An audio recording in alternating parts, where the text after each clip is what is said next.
All right. First off, I want to welcome everybody here to the Congressional Western Caucus Forestry Roundtable. And I want to welcome our friends and industry leaders at the table who are going to spend some time with us this morning. You know, yesterday we talked and had forums on the importance of mining. And today it's going to be the importance of the timber industry and the logging and trucking industry. And alongside me are my colleagues from all parts of the country that sit on the Natural Resources Committee that want to hear it from you. Because when they hear it from the industry experts, we want to be able to bring that legislation back. We are passionate about our logging and trucking industry in Minnesota. It's how we got our start. And there are some hurdles that the industry is facing every single day. And for me, to be able to bring my colleagues to understand from the experts and hear some of the concerns, we want this industry to be vibrant. And without question, we have the ability to do that if we just allow you to do what you do and don't put stifling legislation in front of you. Many of you are family-owned businesses, and we so much appreciate what you do. I will just say that for me, early on, and when I was a St. Louis County Commissioner, I think it was Scott Dane said, "Pete, tell me about the industry. What do you think?" I said, "Scott," I said, "trees are like a crop. We have to harvest them. And when you have proper forest management, you do that." And out of 435 members of Congress, there's only one that is a forester in Congress, and he's sitting to my right, future chair of the Natural Resources, Bruce Westerman from Arkansas. And Bruce has testified he brings his expertise as a forester to the conversation.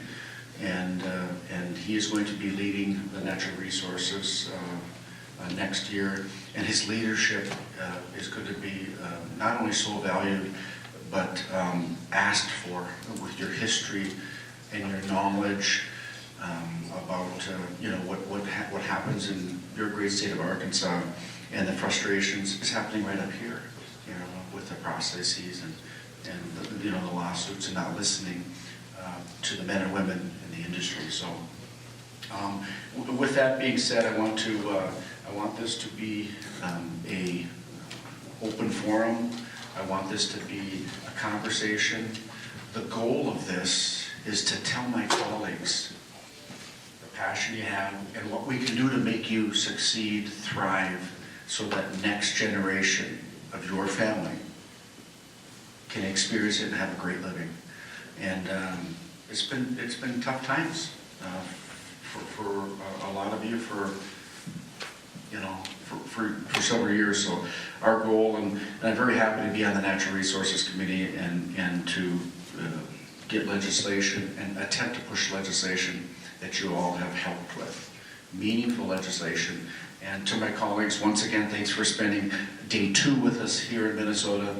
As I said, yesterday was our mining day. Today's our timber logging and trucking day, the importance of it, and the ability to harvest those crops, as we say, Congressman Westerman, in a timely fashion, that we get the best value out of it with proper forest management. So normally, and to my staff, you put in a great memo on my introductory notes, but I just wanted to go beyond your notes and just talk about how proud we are to be here today and to listen and to focus on your industry. So with that being said, I'm going to have the chair of the Western Caucus have a few words, and then we are going to be introducing, the members are going to introduce themselves, and then we're going to have the industry leaders make a statement, and then we're just going to ask questions. This is a learning session for us, so I'm going to hand it over to Representative Newhouse, who's the chair of the Western Caucus. Thank you, Pete. Good morning, everybody. My name is Dan Newhouse. I'm from the great state of Washington. We have a tree or two out in Washington as well. I'm a farmer, though, in my occupation. And so what Pete says about trees being a crop, I get that. And I understand the importance of harvesting that crop. In fact, that's part of the problem we have these days, at least out my way. I don't know how it is in Minnesota. I want to hear from you. But, you know, we used to have hundreds of sawmills. Today, you can count them on one hand, I think. It's just our industry's been decimated. I don't know if you've ever heard of this cute little fuzzy thing called a spotted owl. It just killed the logging industry in the state, in the Pacific Northwest, where it's a mere shadow of its former self. And that has brought on so many different things that, you know, not only has it been devastating to our communities, the condition of our forest is terrible. And that's why you're seeing catastrophic fires throughout the West every single summer, and they keep getting worse. The management of the forest, particularly on federal land, is lacking, to say the least. And so we need to get a handle on that. We've been making some progress. I think we've got to get our industry back on its feet. It's a matter not only of economic security, but of national security for us to be able to have a strong forest products industry. And so I'm very happy to be here as part of the Western Caucus, proud to have such a large and diverse group from the Western Caucus.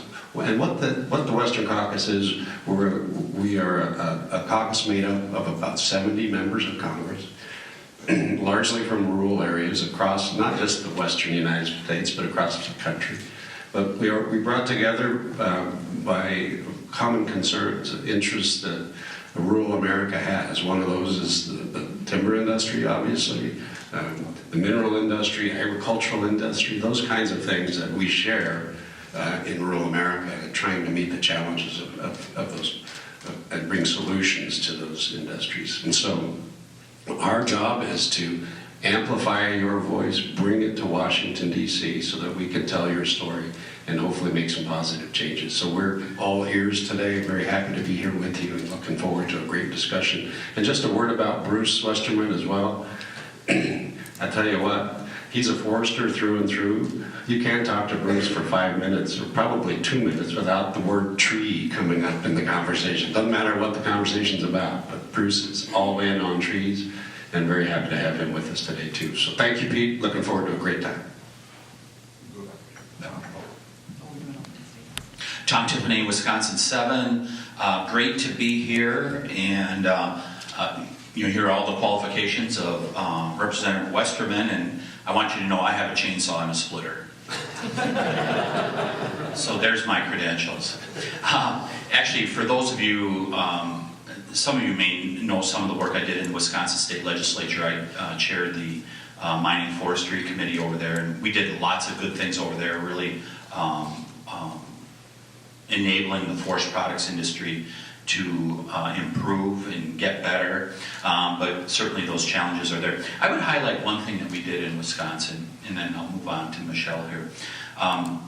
We did a forest practices study in Wisconsin, and it was really interesting because we did it to identify on our state forests in Wisconsin how much wood we were leaving on the forest that could be harvested within silvicultural guidelines. And it was interesting, I took that study and I extrapolated it to the 1.5 million acres of federal forest land we had. And remember, the Chequamegon Nicolet in northern Wisconsin is probably the best managed of all the forests. But when you go back 20 years on the National Forest in Wisconsin, I estimated we left $250 million worth of value. You wonder why some small towns dry up, why those small sawmills and logging outfits and others went away. That's part of it. It's part of the reason that that's happened. And so that's always been a real impetus for me to, this is such a great industry, and there can be no argument, whether you're Republican, Democrat, whatever your political persuasion is, doing a good job managing our forests and harvesting wood is in everyone's interest. And so we're out there fighting for you every day, and we're going to continue to do that. And it's great to be here. Thank you, Representative Stauber, for putting this on. Well, thank you very much. I'm Michelle Fishbach. I am from Minnesota 7th District, so if you drive west, you'll hit my district, because it's pretty much the western half of Minnesota. But I'm very happy to be, I'm not on the Natural Resources Committee, but I am a member of the Western Caucus, and so I was very happy to get the invitation to come over, and I was joking yesterday that I was in the legislature for a few years, like about 20 years, and I never actually received an invitation from the other legislators to come see the Iron Range. So I just have to tease them just a little bit. But very, very happy to be here. I do sit on the Rules, the Judiciary, and the Ag Committee, because obviously Ag is very important to the western half of Minnesota. But excited to have see some friendly faces, met people before, and very happy to be here and learning about what's going on, whether it be the inflation issues, the supply chain issues, those things that are affecting all of us now, and what kind of effect it's had on the industry. So appreciate being here, and I appreciate the invitation from Representative Stauber. He has certainly been a great help to me as I have been there just over a year now. So very happy to be here. Thank you. Jerry. Well, good morning. My name is Jerry Carl from the great state of Alabama. My main job here is to interpret what Bruce says for you. When he speaks, he's from Arkansas, you'll understand what I'm saying. So we love Bruce. We lean on Bruce for so much information. But I'm from Alabama. Obviously, we're huge in the timber business. We're very proud of our timber industry. We have a lot of things that attract investors in the state of Alabama. Very inexpensive property tax on timberland, which is something that we're proud of because we need those jobs, we need those resources. And some of the things we overlook, obviously, that you know about, but most people don't know, deer hunting and turkey hunting in Alabama are huge. And when they go in and clear a section or clear an area, the brow weeds that grow up 2 or 3 years after that, and the deer hunters have got to where they just love that. So we understand there's a balance there with nature, and we really push and promote that. During right before the COVID, I had a new sawmill actually get built in my district, and they kicked it off and got it started during the pandemic, which I found very interesting. But the demand was there, the prices were up, it worked out perfect for them.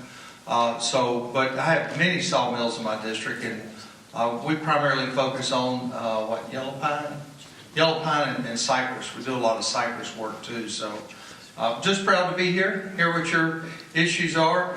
You got a great man here in Pete. I'm telling you, he fights for this district like no one I've ever seen. Very rarely do you have a conversation with him. He doesn't bring that conversation to something he needs. That's important. That's our job. That's what we're supposed to do. So thank you for letting me come and be a part of it, and let me know what I need to interpret for you here. Thank you, Jerry. Thank you, Jerry. Well, it's truly great to be here with you. It's an honor to be in Minnesota's 8th Congressional District, which is so aptly represented in Congress. And I know that I think the majority of the timber in Minnesota is contained in the 8th District as well. I always get introduced as a forester, but my undergraduate degree is actually in engineering, and I did a lot of consulting work before I got into Congress. And it was always said that if you're more than 100 miles away from home and you've got a briefcase, then that's what an expert is. So I'm thinking if you're over 100 miles away from home, you own a chainsaw and a wood splitter, then you've got to be a forestry expert. So I by no means have the market cornered on forestry knowledge in Congress. As you can see, there are a lot of people here today, and there are many others in Congress who are deeply concerned about the health of our nation's forests. I do have the distinction of being the only forester in the House, the only person who went to forestry school and practiced forestry in Congress. And I often tell people, and I'm sure many of you who practiced forestry for a long time have forgotten more about forestry than I know. I'm just the one in Congress that actually has practiced forestry before, and it's an honor to get to talk about a subject that is so important in our country and is going to be even more important going forward. And we'll have broader discussion today, but I want to say how bullish I am about northern Minnesota.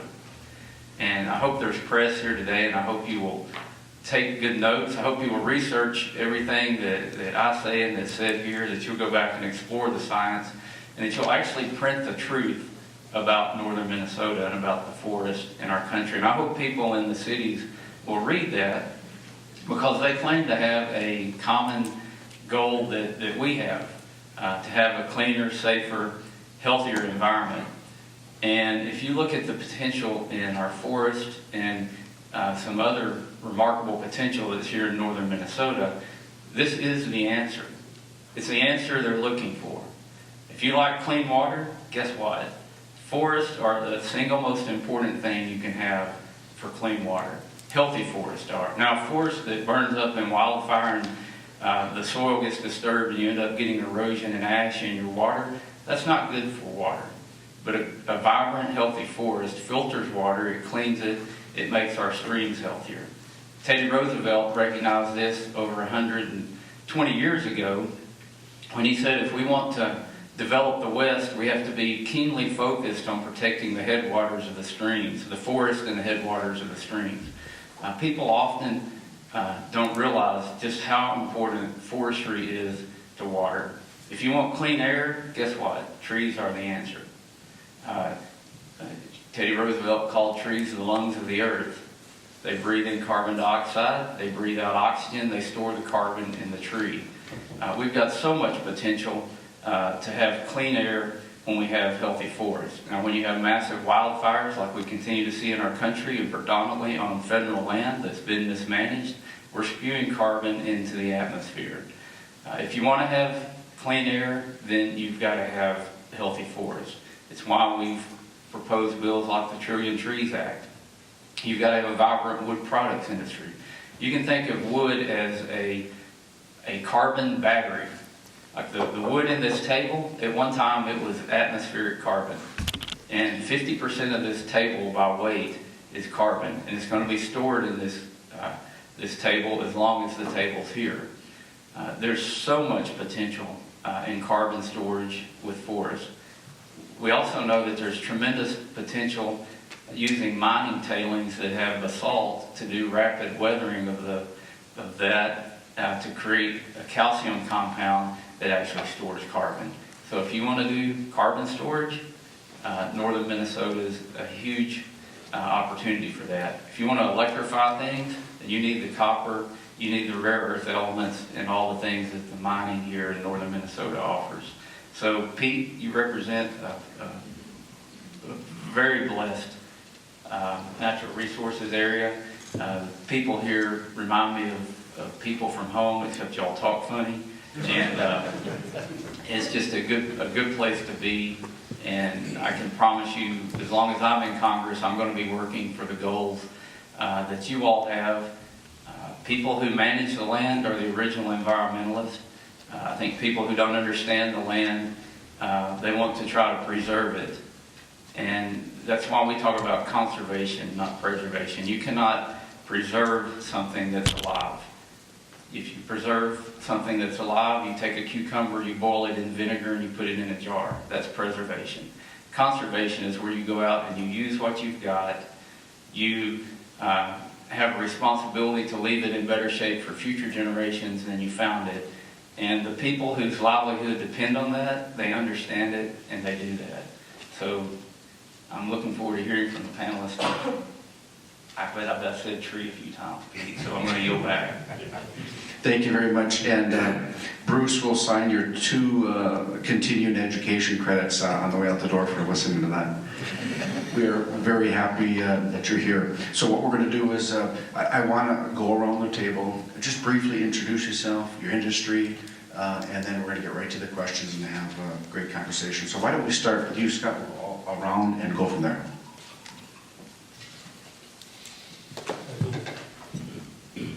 Okay, yeah, good, it's on, thank you. My name is Scott Dane, and I'm the Executive Director of the American Loggers Council. It's a national organization that actually each of your states that are here today are members of the American Loggers Council.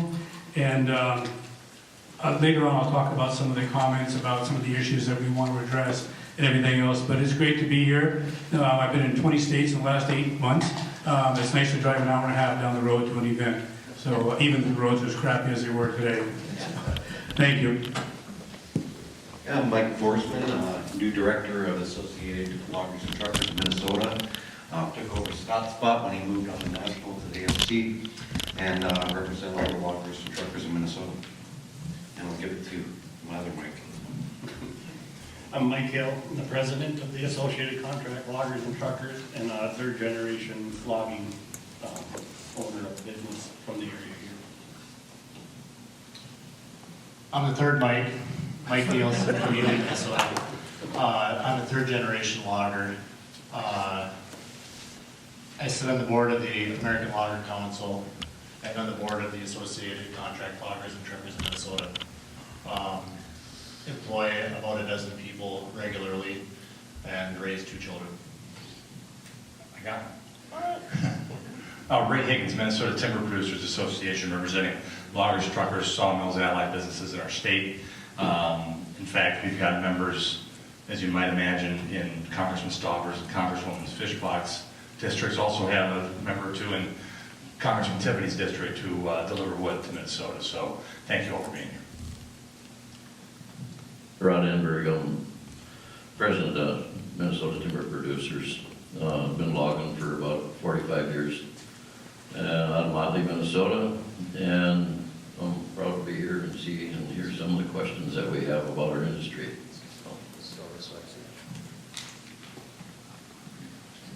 Thanks for having me. My name is Rick Horton. I'm the Executive Vice President of Minnesota Forest Industries. We're a trade organization for the large wood-consuming mills in the state.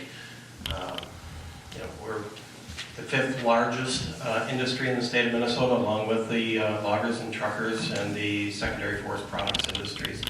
And we employ about 68,000 people directly, indirectly, and through our efforts. And we have an economic impact in the state of just about $18 billion, and $7.3 billion of that stays in the state of Minnesota. Good morning. My name is Brian Bignell. I'm the wood procurement manager for Potlatch Deltic Sawmill in Bemidji, Minnesota. It's nice to be at a meeting where foresters are such celebrities. I am also a forester, only chainsaw and wood. So hopefully you don't ask me too many expert questions. I have had a 20-year career in forestry. Potlatch runs the largest sawmill in Minnesota. We harvest or use about 500,000 tons of logs annually and employ about 160 contract loggers. So we're happy you're here. It's nice to have the recognition. Thank you.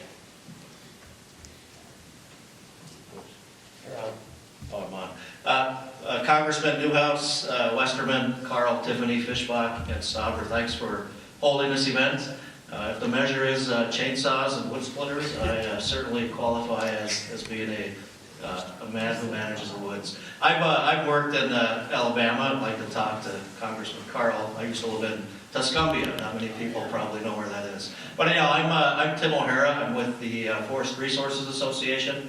We represent 330 members across the United States. We have a presence in 49 states and 377 congressional districts. Congressman Westerman, you have spoken at our board meetings several times. We appreciate you coming and doing so.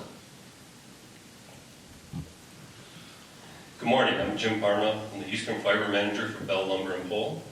Bell is a 4th generation owned, with the 5th generation starting to work there now, utility pole and other wood product manufacturer. We are kind of a unique company. We're headquartered here in Minnesota, but we've also got facilities out in Washington, Idaho, Oregon, New Mexico, Arkansas, Oklahoma, and probably one of the few in Nebraska. So thank you for coming.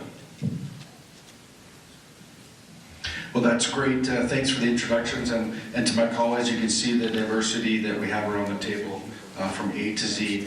And then if you count up the years of experience, it's hundreds of years here. When you take the generations, 3rd and 4th generation, Mike, I mean, we add that up, it's really literally hundreds of years. So what I wanted to do is, I have some questions.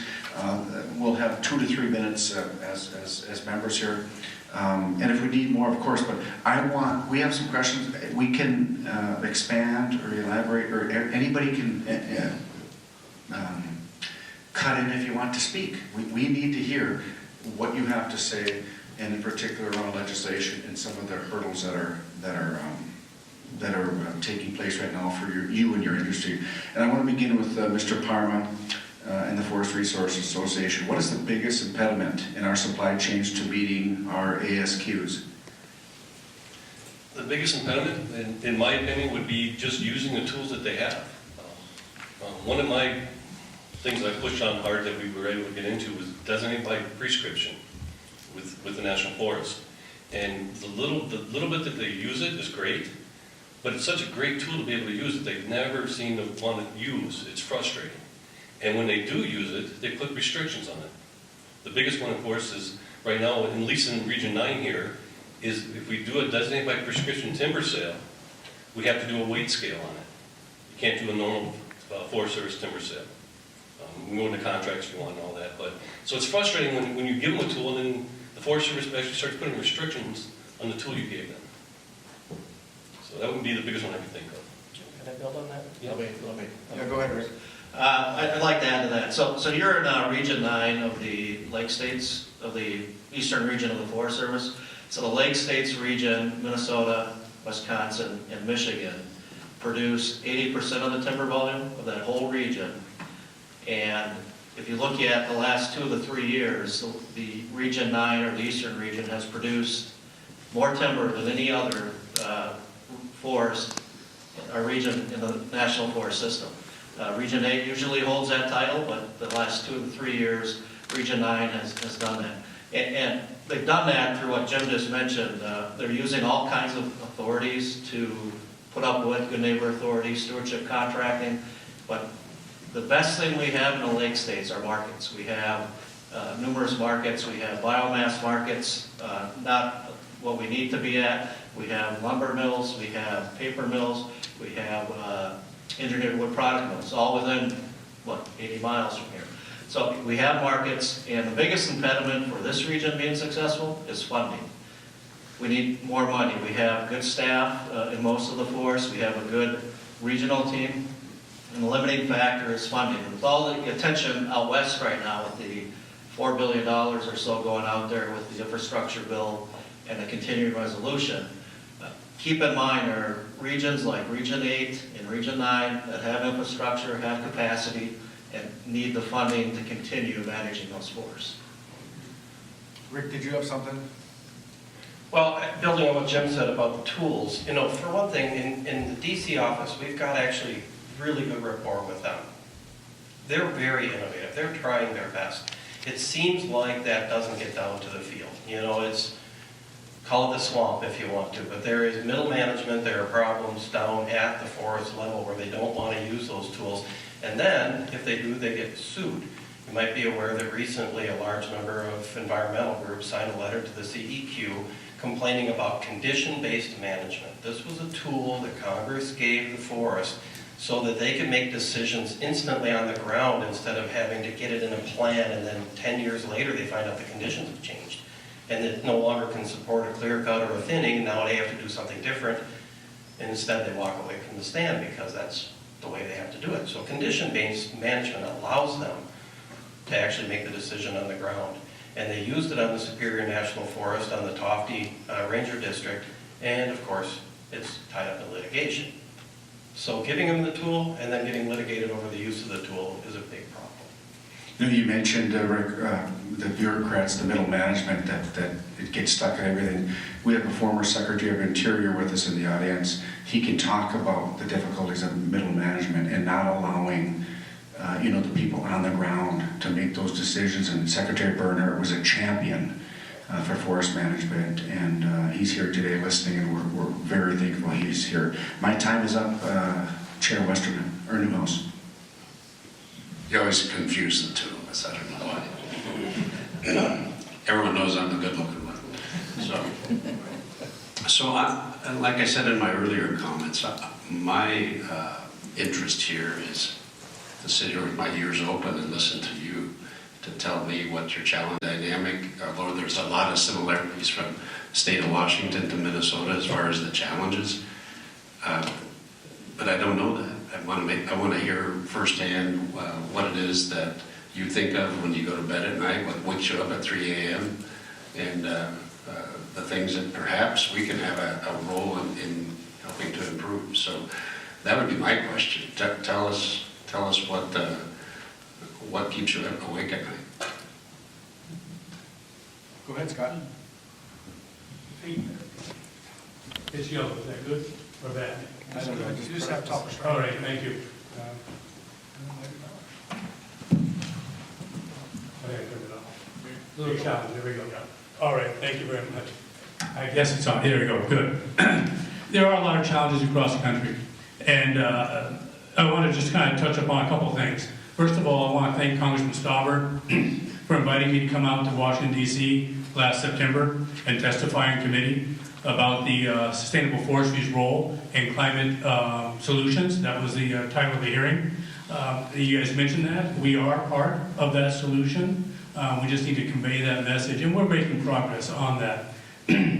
I did prepare some packages to leave with people. I underestimated, obviously, how many packages to prepare, so I apologize for that. But two things in that package I want to touch upon real fast. One's our legislative agenda, which you can take with you and take a look at later on. But the other one is the PATH program, the Pandemic Assistance for Timber Harvesters and Haulers. And I want to just point out that since we've got Alabama, Arkansas, and Wisconsin here, that those states were in the top 6 states of receiving benefits, assistance, financial assistance to the timber industry across the country. The only problem was we had 200 million and the eligible demand was 400 million. So that's what this package is all about, and we're working through Congress on that.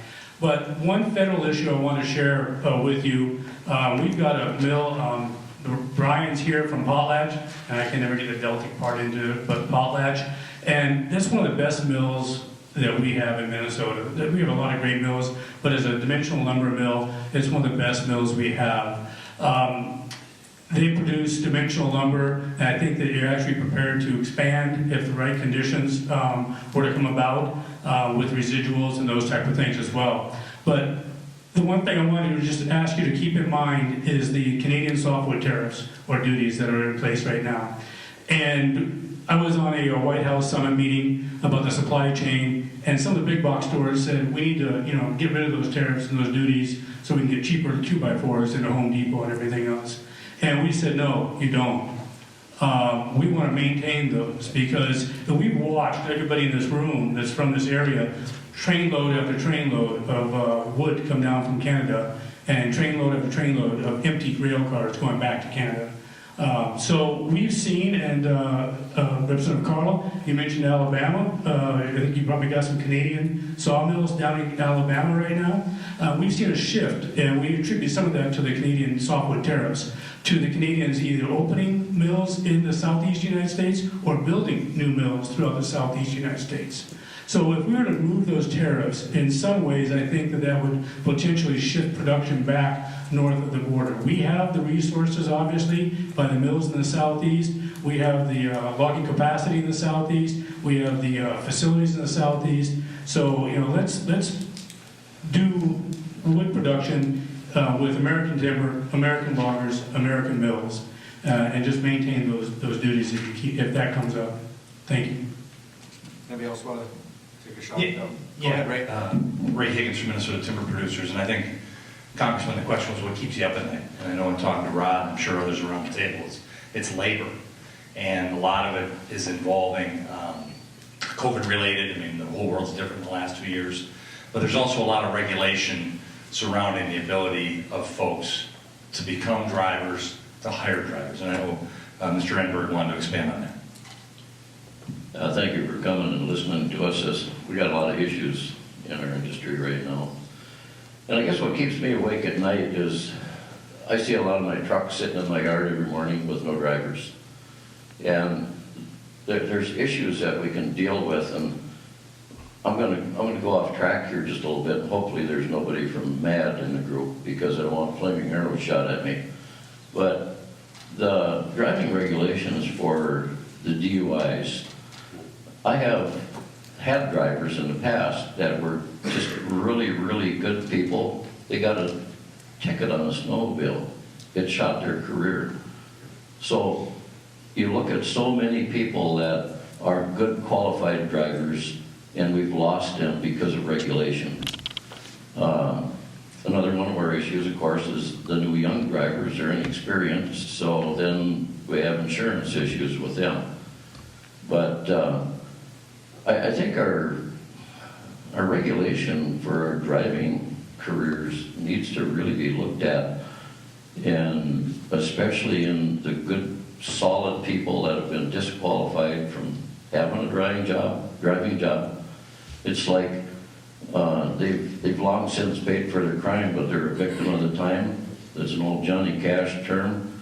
But how can we change these regulations to make good people come back and sort out, obviously, the bad ones, so that we can get our products moving? We can produce mountains of wood, but what do we do with it if we can't get it to the mill? And just 20 more seconds, you know, if you take these individual regulations, and Rod talked about the DUI regulation, and that's all in the name of safety, right? We're all in favor of that. We're all in favor of safe roads. But it's just the mountain, and it becomes a critical mass. Just this week, a regulation went into effect that tightened up, made it more difficult for folks to get entry-level CDLs because they have to, the curriculum has to be filed with the federal government.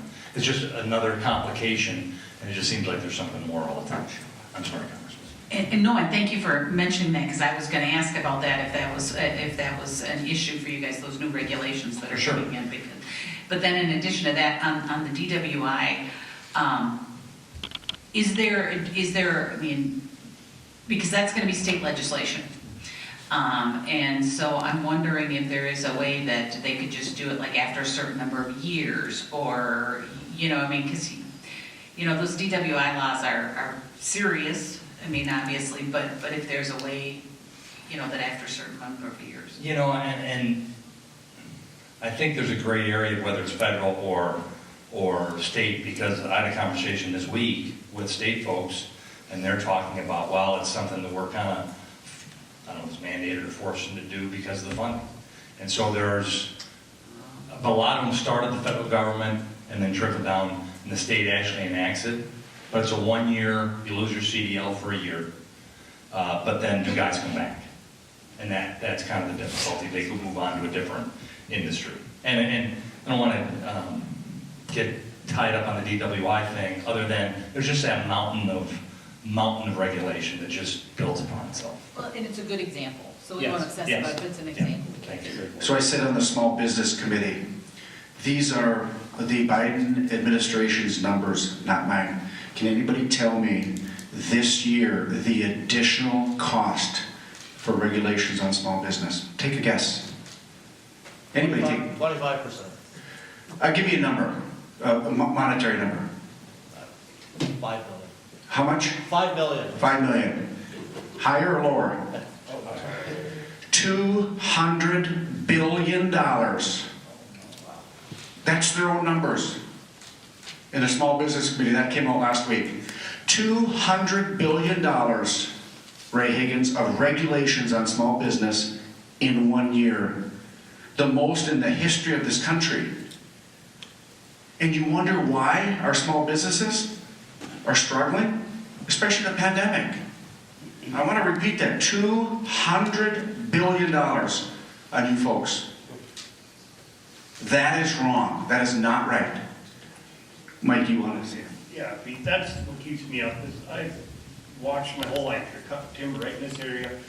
10 years ago, we had 4 paper machines running in that mill over here. We had an OSB mill right across the river, 2 other OSB mills close, and then another mill south of us. And it's all gone now. And that's what got me involved. I'm just watching it go away. What do we do to get unelected bureaucrats' power away from them? That's what's happening. We struggle with associating. We finally are getting maybe a new mill here, right in our area, American-owned, family-owned company building a new mill here, but then you get bombarded by unelected. I elected you to represent me and make those decisions, not somebody that I had no choice at all.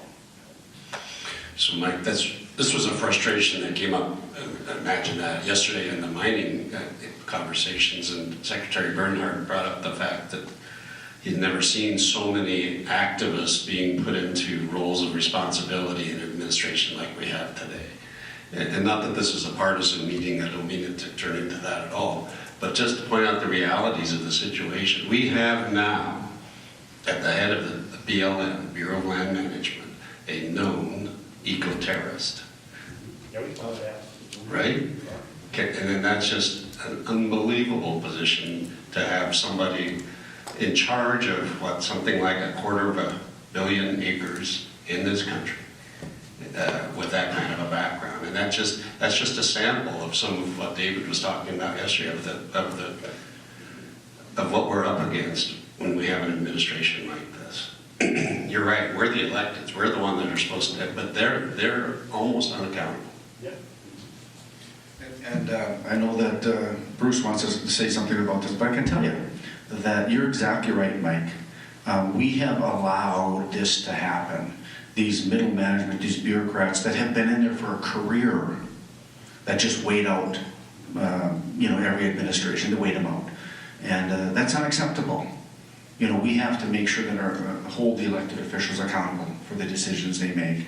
And the middle management bureaucrats, they don't hold, they're not the decision makers. We want their advice, and we've seen it with the U.S. Forest Service, and I can give you plenty of examples of that, and you all know those decisions that aren't made, with the elected. So Bruce, go ahead. Thanks, Pete. Y'all have touched on some very important topics, and I want to bring up another topic that I wouldn't say it keeps me up at night, but it's something I focus on a lot, and I think it's a huge challenge facing our country. And I want to qualify this by saying that we have some tremendous environmental organizations out there that are in it for the right reason. They're trying to practice conservation. They have a genuine concern about what's going on in the environment, and they work to make sure that we practice good stewardship. There's also an undercurrent out there, and Dan referred to this, that this undercurrent has actually landed positions, high up positions in the federal government. And these are not dumb people, they're smart people, they're manipulative people. They figured out years ago that the way to impact long-term change in the United States is to affect markets. And you've had things like Greenpeace hanging banners on corporate offices. And they attack the markets, which moves back up through the supply chain. And we saw people abuse the Endangered Species Act, abuse NEPA, they still do it today. They weaponize these laws that were put there for good intentions. Dan talked about what's happened to the timber industry on the West Coast. Not only has the timber industry been greatly contracted in the West, but also the spotted owls have been hurt in the West. The very thing they put up as the red herring to try to scare people has been hurt. The environment has been hurt. We've seen exponential. You want to talk about a hockey stick? We saw a big hockey stick yesterday. There's a hockey stick graph on wildfires in this country. And it's directly correlated with the lack of management on our federal lands. And there are people who are profiting, who are trying to stop the logging, they're trying to stop the use of timber, and it's something that actually is good for the environment when it's done responsibly. As a result, over about a 30-year period, we've seen many mills close on the west coast of this country. So we lost that infrastructure. Now we've got all these overgrown forests that need management. And if you could go in and manage the forest in the west, the first question will be, what do we do with the stuff that needs to be thinned, because there's no infrastructure there now. So they've done tremendous damage to the ability to manage the forest in the west. You look at my state, you look at Jerry's state, you look at the southeastern United States, where sound forest management is embraced. And they're building mills and facilities in Arkansas and Alabama and other states as fast as they can because the markets are so high and there's such a demand for lumber. I was out in South Dakota last spring. Lumber, 2x4 process were $1,200 a thousand, which is unbelievable. I mean, the mill was getting $1,200 a thousand. And I went to a mill that was being closed. It was being closed because the Forest Service said there wasn't available timber on the forest, which is overstocked and in danger of wildfire.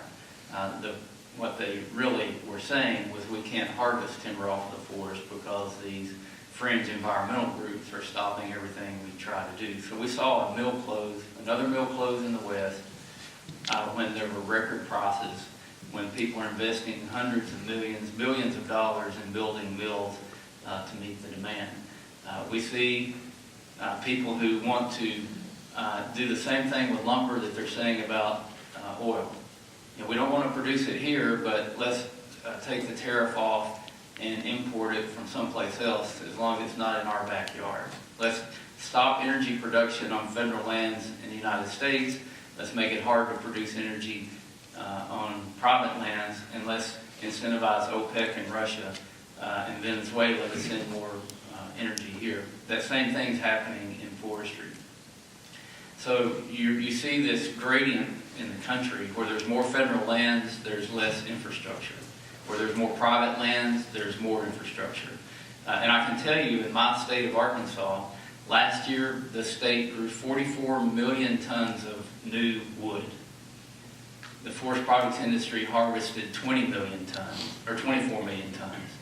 So there was a net increase of 20 million tons of wood just in my state with a multi-billion-dollar forest products industry that's getting more and more money invested into it and it's creating remarkable jobs in rural communities. The same thing's happening in Alabama.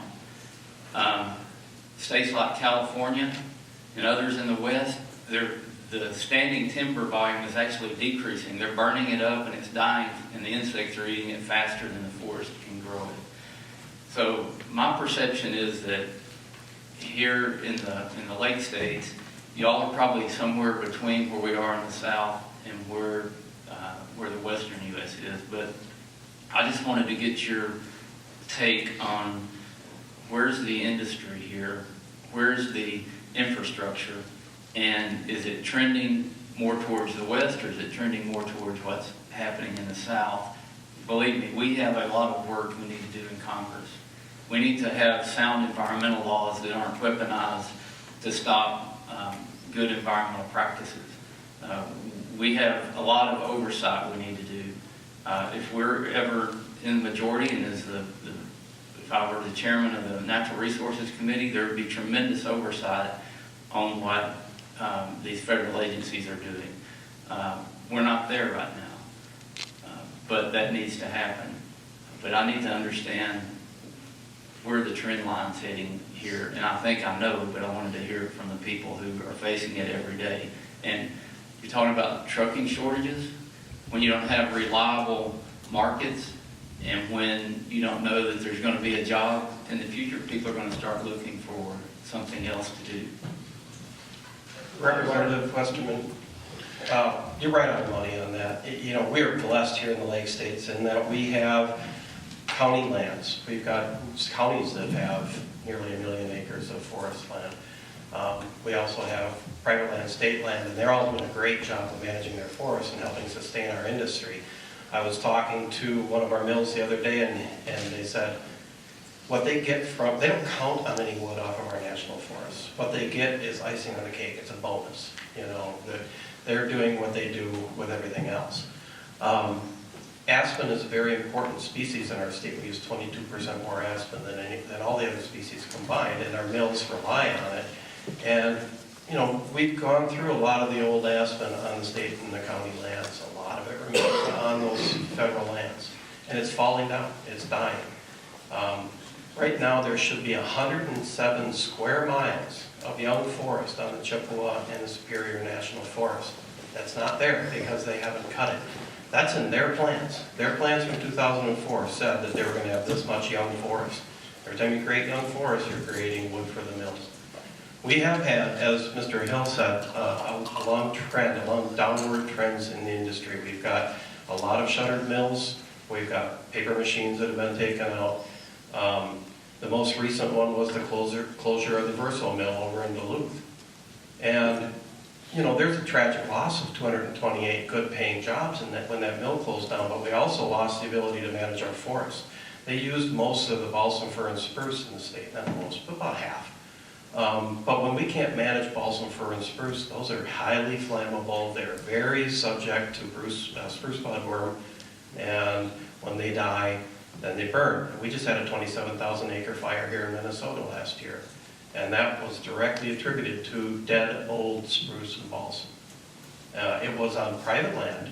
It was a trust owned by some folks out of North Carolina that they thought the best thing they could do for the wildlife on their land was to just leave it alone. And look what happened. You know, it all burnt up. Good moose habitat now will be, you know, and the wolves will follow the moose. But that's kind of the situation, you know, that we find ourselves in here. We still have a very good industry. We're not being sustained by the National Forest. So the things we can do on the National Forest to help us out, one of them would be Good Neighbor Authority. You know, that needs to be fixed. GNA was working pretty good, and then in the last farm bill, they changed it so that the states couldn't use the funds generated from the timber sale on state lands. It had to all be used on federal land. Our state's been gracious enough to keep the lights on in the program, but it hasn't grown. So in 2023, we asked that you go in there and do that fix and allow the states, tribes, and counties to use those funds on their own lands as well.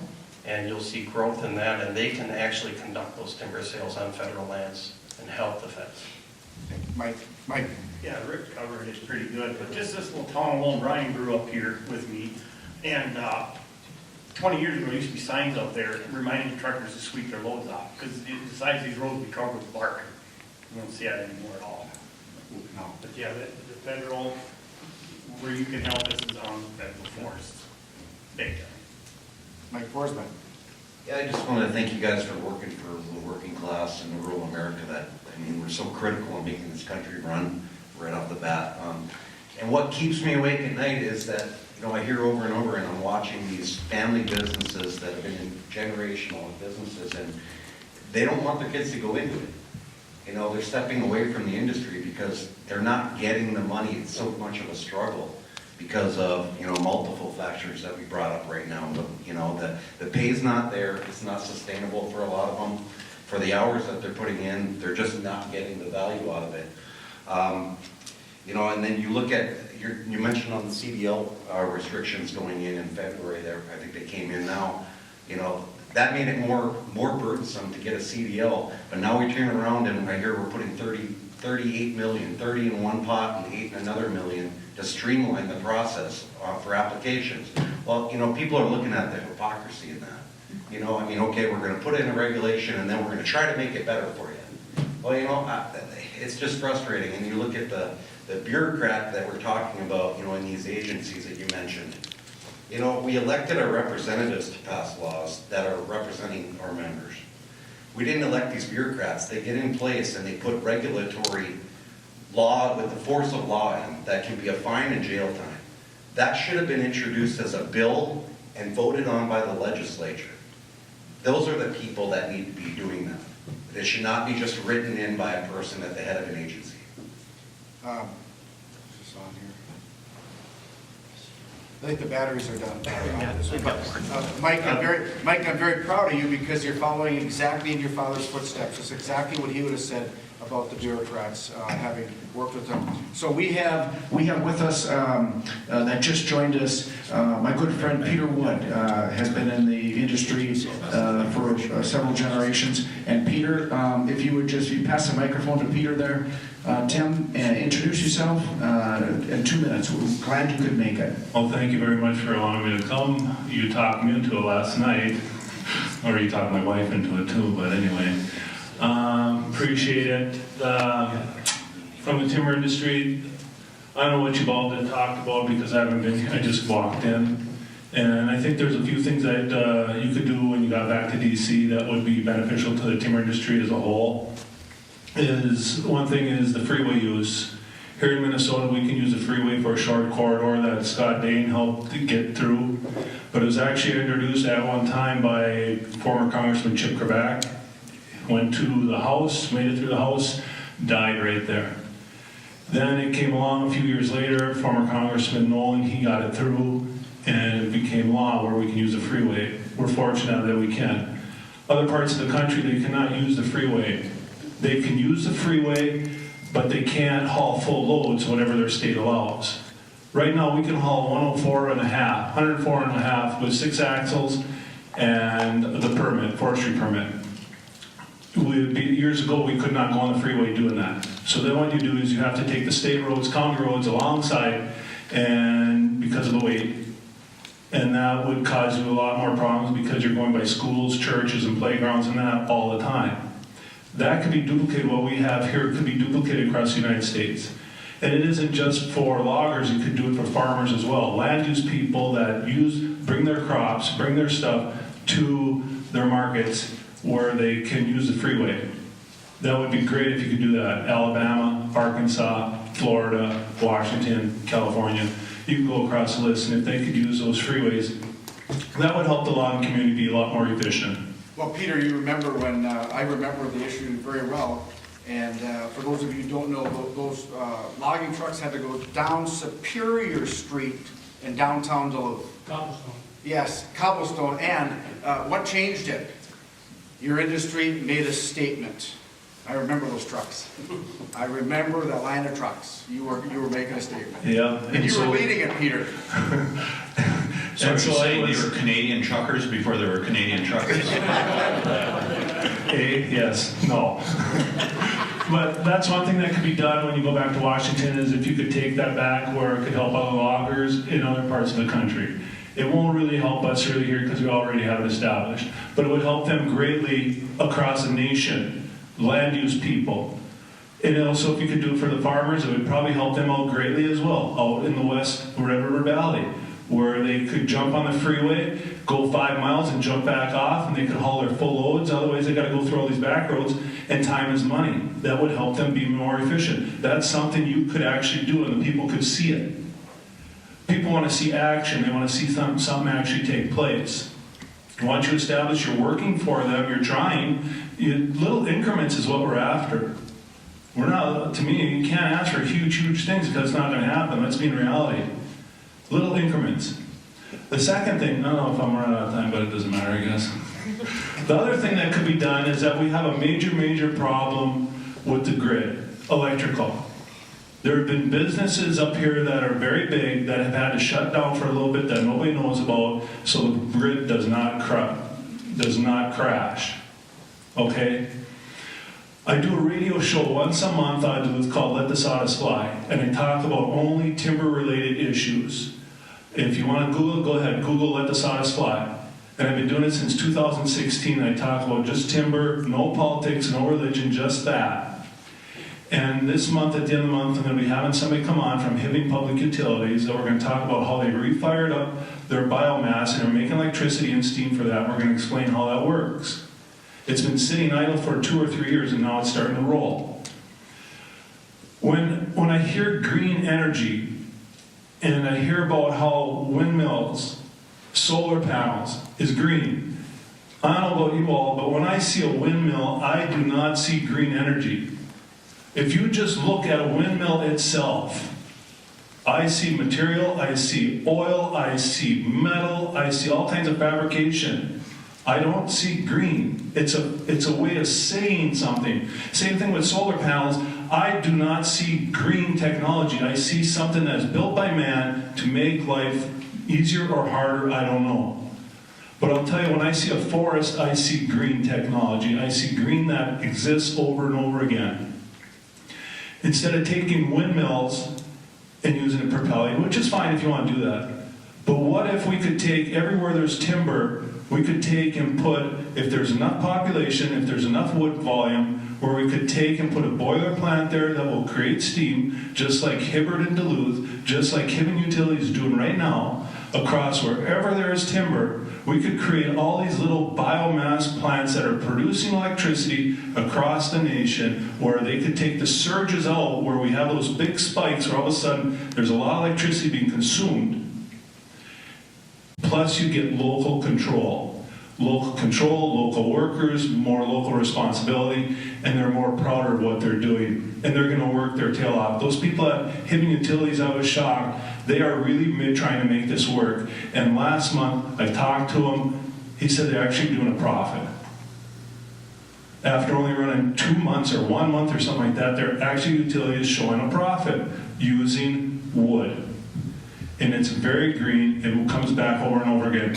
We're doing a job site right now where I came from, that my family cut off in the winter of 82, 83. So 39 years later, we're revisiting the exact same spot, and we're cutting it off. And in about 40, 50 years, we can do it again. It's sustainable. It just keeps going and going and going. That's something that could be looked at from your standpoint, that if it was applied, could there be grant money for that? Could there be help to get these little biomass plants going all over the nation? We reduce the fuel load that is being created all the time in the forest. That to me is more green technology. The other thing I was thinking on, I lost my train of thought because I went on that one so long. I think we have to. So Peter, hold that thought, you'll get a chance. We have a couple more questions, and then we'll get back to your thought. So, Tiffany. Yeah, so I just say to you that I view our job as to convince, educate, as Representative Obernolte, who's not here today, as he said, to evangelize. I mean, we really view that as our role as in the federal congressional body, that we have to be out there delivering that message, and that's what we're doing. That's part of the reason we're here today. We can take some of these examples back, and we take that very seriously. Just two other things I want to cover. First of all, you guys need to get after your major utilities. And you've got one in Minnesota that's a bad actor here in the United States of America that is selling unreliable electricity for industry here in the United States of America. And I suggest some of you need to get after them, because I can tell you, I have been, and I will continue to. Because we believe in all of the, I think everyone here at the table believes in all of the above approach in terms of creating energy. But you also have to have reliability. And when you bring up wind and solar, we are buying almost all those components from China. So think about it. China is building coal plants. They are building nuclear plants. They're building plants that are on 24/7. And then we get intermittent power that at best here in the Great Lakes states is maybe 20% reliability, or on 20% of the time. That's a hell of a trade, isn't it, for an industrial economy? You guys really got to get after, you guys got to stay after some of these utilities that are selling us down the road on this stuff. And there's a variety of reasons for that. I want to ask a question. We lost the Verso Mill in Wisconsin Rapids. For those of you that are familiar with that Rapids Mill, that was originally the consolidated mill, it consumed 25% of the pulp in the state of Wisconsin. It is not just a disaster in terms of economics, as you referred to, Rick. 1,000 jobs, all the ripple jobs that went with that, just all that economic development that goes with it. But it is going to harm our managed forest land program in Wisconsin severely. What do you recommend that we do? Verso says now they're going to be acquired by this company, Billerud-Korsnäs, out of Sweden. Do you have any recommendations for someone like me who wants to get to them and say, we got to get this mill reopened? And if you're not going to reopen it yourselves, then you need to sell the mill off. What, any of you have recommendations as far as the approach? Can I touch on the energy thing first, and then somebody else can answer the no? But, you know, within the last few years, we had a biomass market in Minnesota, which was pretty viable. And Peter mentioned about Hibbing and Virginia. Are they burning now? I'm not sure. Not Virginia, just Hibbing. But I went to, and Ray was there, and other loggers and truckers, We went down to the St. Paul, to the Public Utilities Commission opposing when this energy company, well, it's XL Energy, was going to shut down the mandate. And I'll tell you exactly what that scene was like. We had probably, what, Ray, maybe a dozen of us representing our industry. And in the back of the room, there was a set of tables as long as what I'm looking at right there.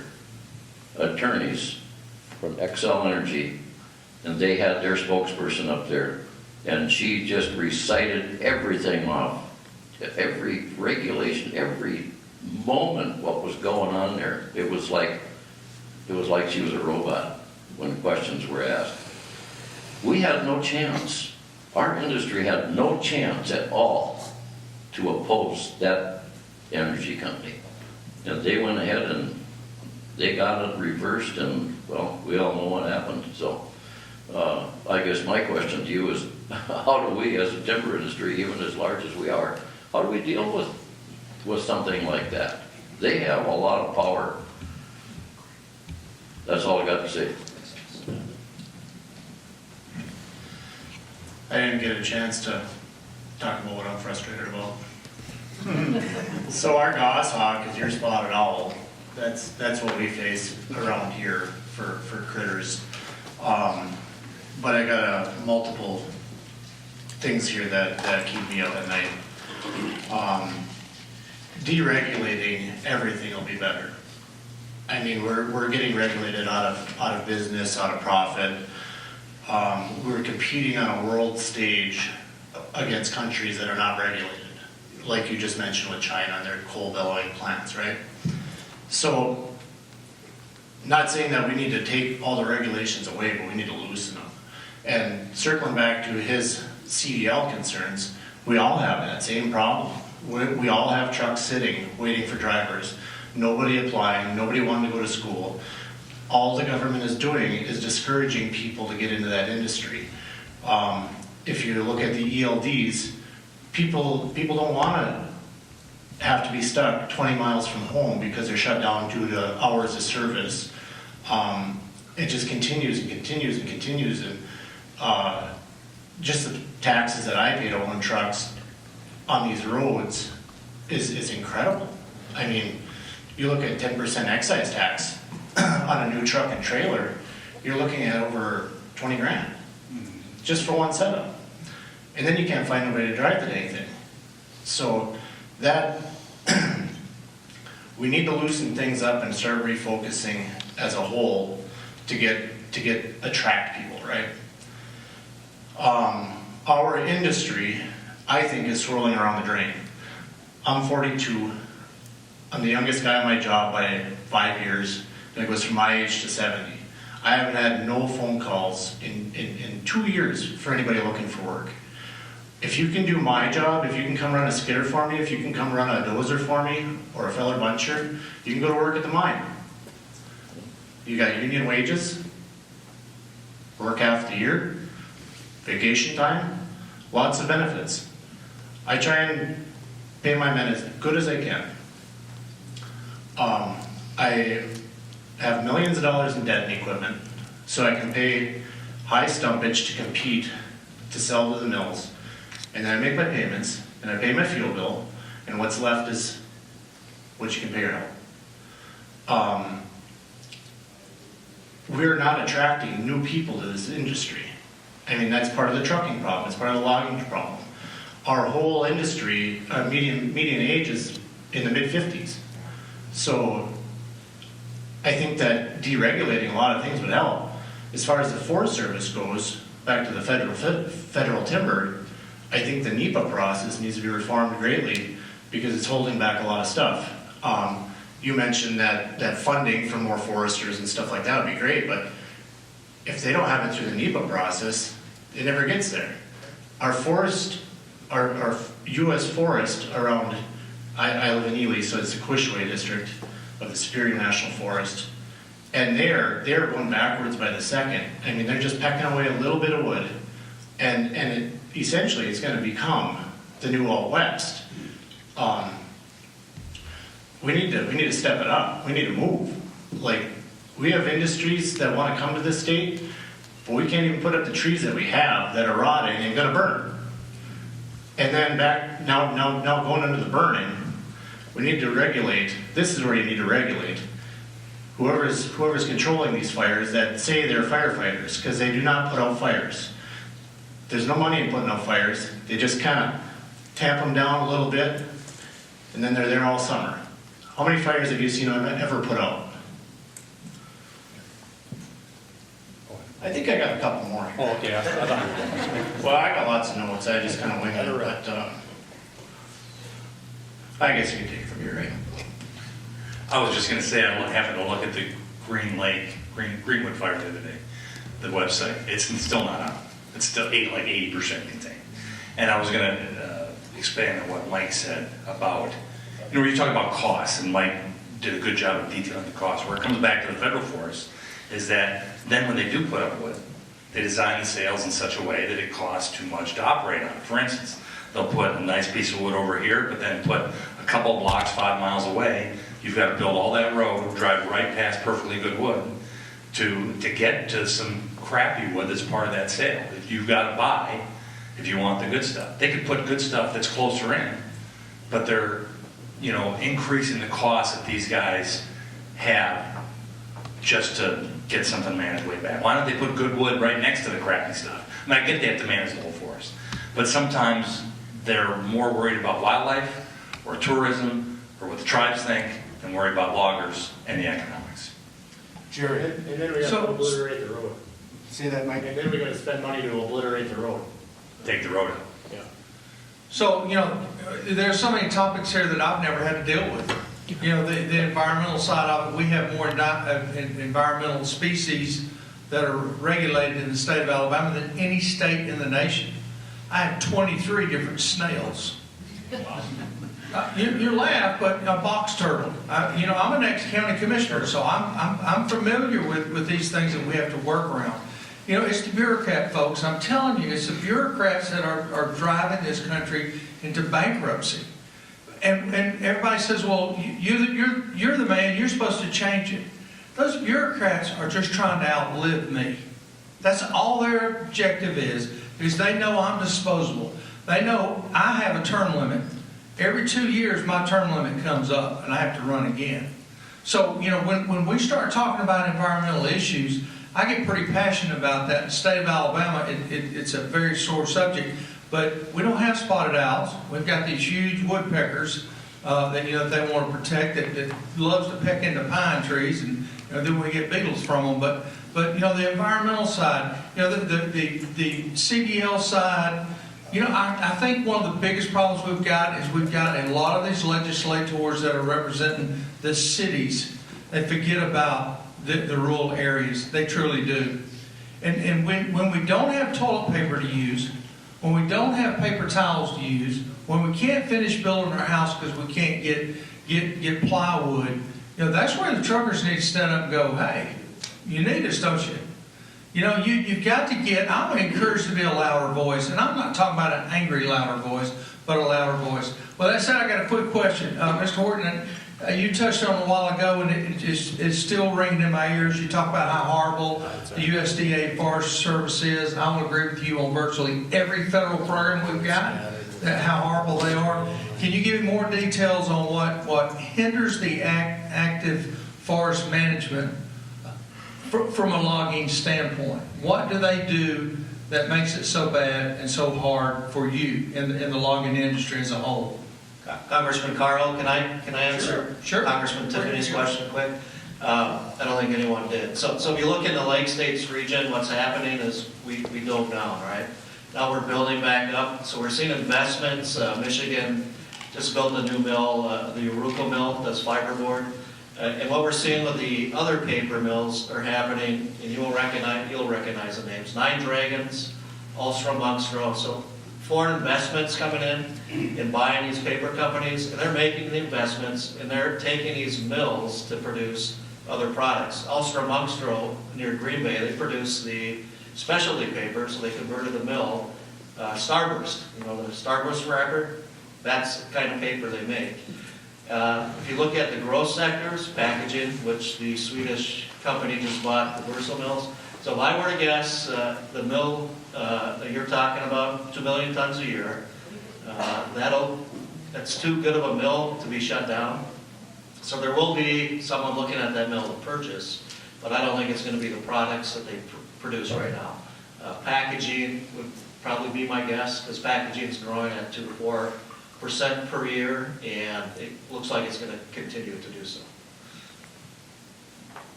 And I'd also like to touch on Representative Tiffany's question before I move on to yours.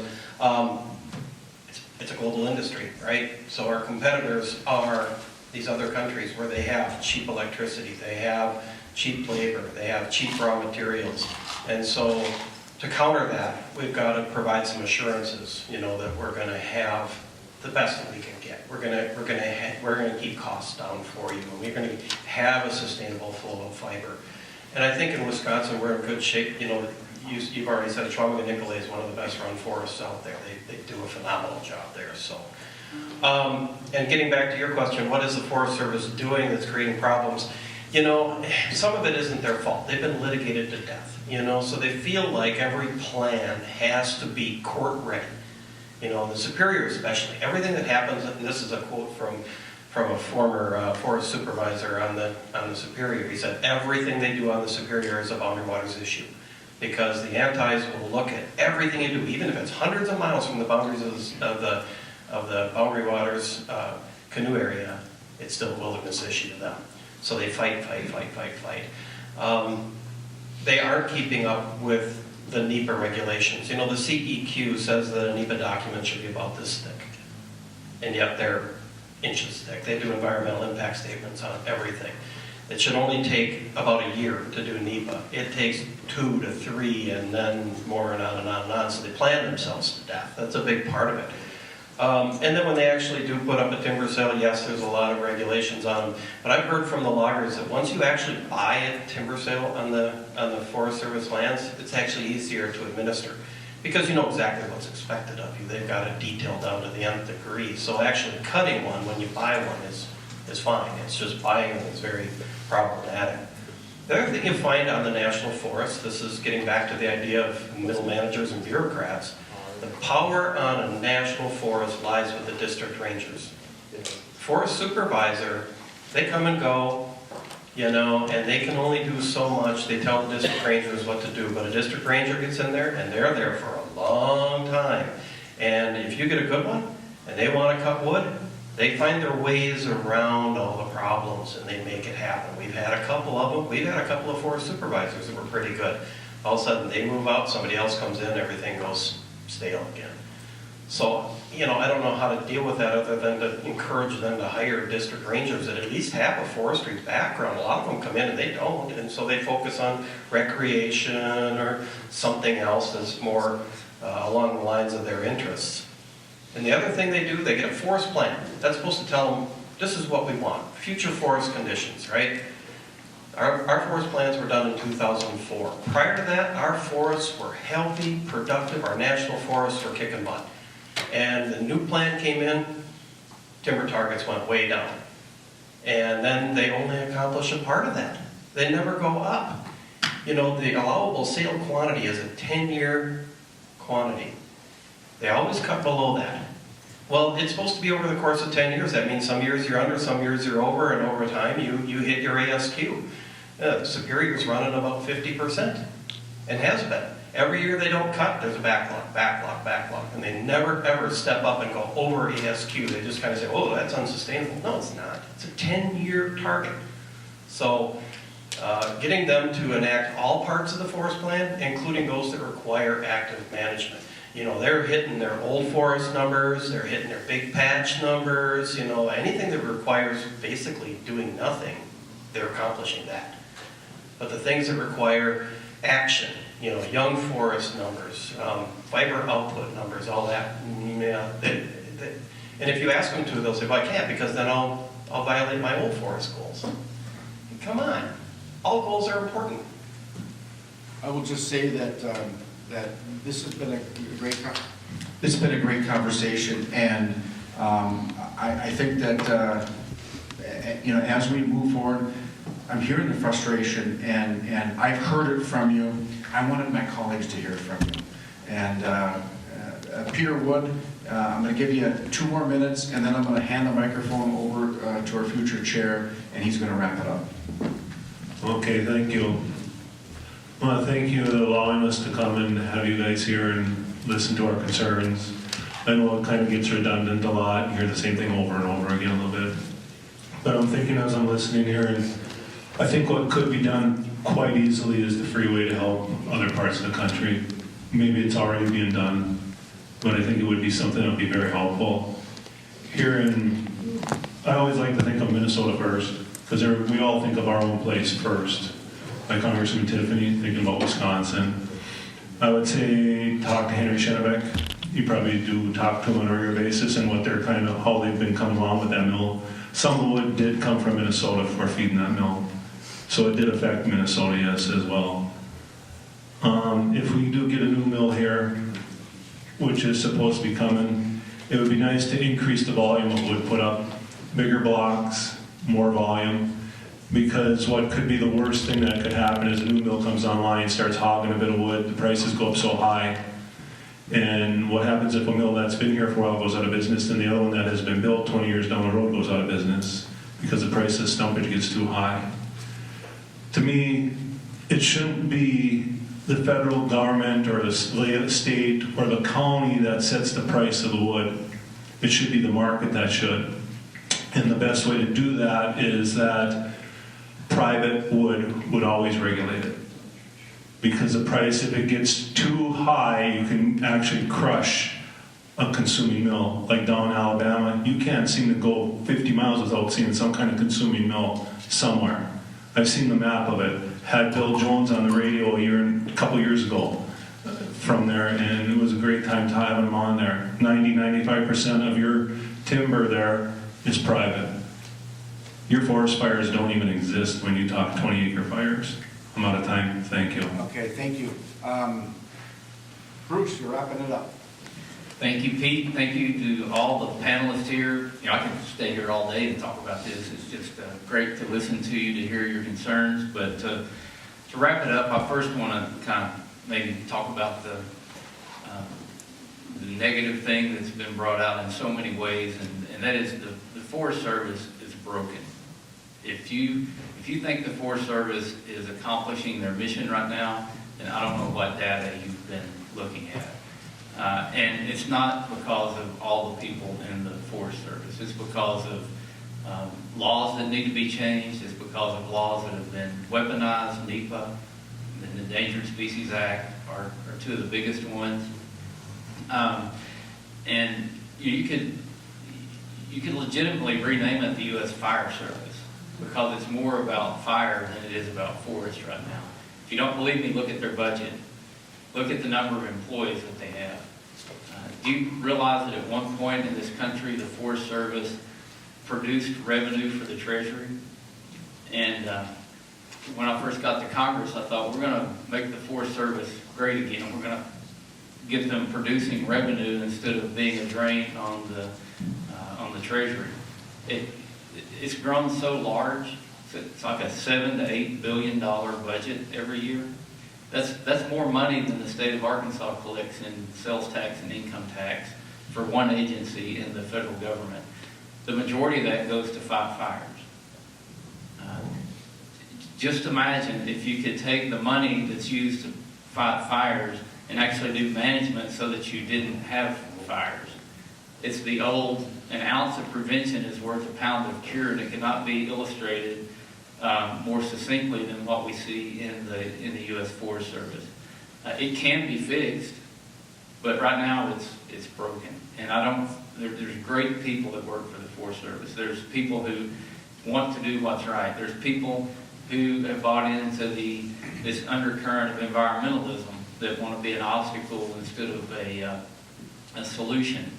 But it's Congress, it comes back to Congress. We've allowed it to get this way, and we have to have the gumption and the votes to change it so that they start doing their job again. And everybody benefits from Cleaner air, cleaner water, better wildlife habitat, better recreational opportunities. All of that comes with a healthy forest. That's kind of the downside. That's the thing that we really need to work on right now. It's not just the Forest Service, the BLM, Park Service, they all manage land and timber across the country.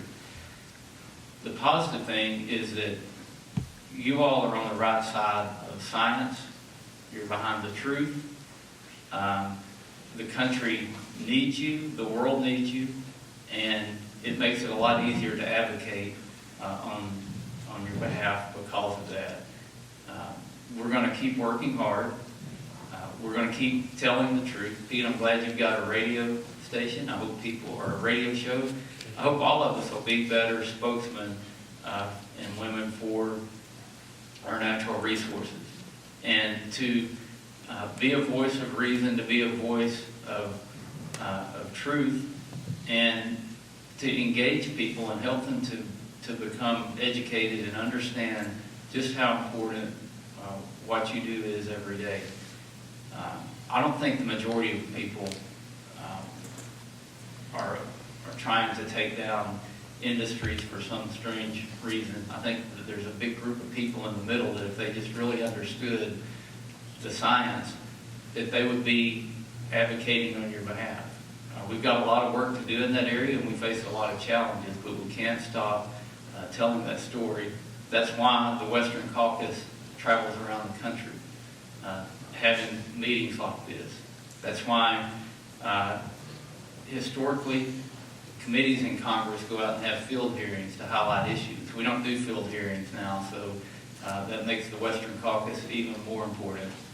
Someday we'll do field hearings again. There'll be official meetings of Congress when we do that.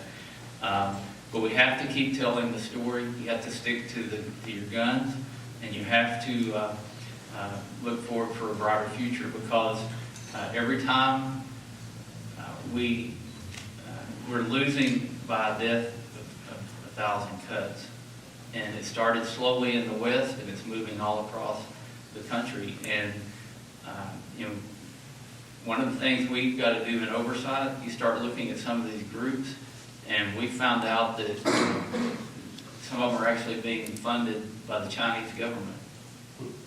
So it's a bigger issue that we're facing than I think a lot of people realize. And we're not going to stop working on your behalf and working on behalf of this great country that we're all blessed to live in. So thank you for what you do, and God bless you. And Pete Stauber, you couldn't ask for a better person to represent you in Congress. I'll just close with that. Thank you very much for those kind words, and Bruce is going to give you another half of continuing education credit for that one. I want to thank you all so very much, the passion that you've shown, the knowledge, and we're going to take this. We took a lot of notes, and when the gentleman to my right is the Natural Resources Chair, you can expect changes, and I'm looking forward to that. So with that, safe travels. Thank you very much all for being here. Take care of your families, and God bless.